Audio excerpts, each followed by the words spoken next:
શું બનાવીશ? આજ આપણે રાજાપુરી કેરીનું ખાટું અથાણું બનાવવાનું છે. તો એના માટે રાજાપુરી 3 કિલો કેરી લીધી છે. એને સારી રીતે ધોઈ અને ટુકડા કરી સારી રીતે અંદર હળદર અને મીઠું ચડાવી અને આપણે મૂકી દેવાનું છે. 1 રાત સુધી પલાળવા દેવાનું છે. પછી બીજા દિવસે સવારમાં સારી રીતે એ ટુકડાઓને આ રીતના આપણે સૂકવી દેવાના છે 3-4 કલાક. અને એ 3-4 કલાક સુધી સુકાઈ જાય પંખા નીચે એટલે વ્યવસ્થિત રીતે વલળી જશે. અને એના માટેનો આપણે મસાલો તૈયાર કરી લઈશું. એમાં રાયના, મેથીના અને ધાણાના કુરિયા, લાલ મરચું, હિંગ, વરિયાળી, હળદર અને તેલ જરૂરિયાત મુજબનું ગરમ કરવા માટે લેવાનું છે.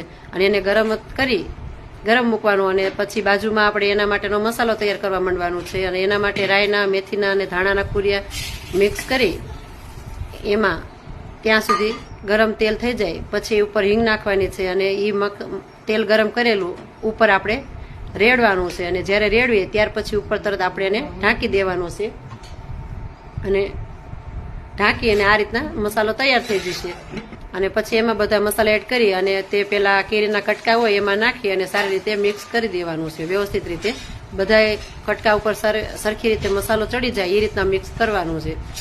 પછી એને આપણે જિલ્લામાં ભરી દઈશું અને એ 12 મહિના સુધી સારું રહે. અને ઠંડુ કરેલું તેલ ઉપર રેડવાનું છે. અને અમે આમ બનાવ્યું તો તમે કેમ બનાવો છો તો કોમેન્ટ કરજો.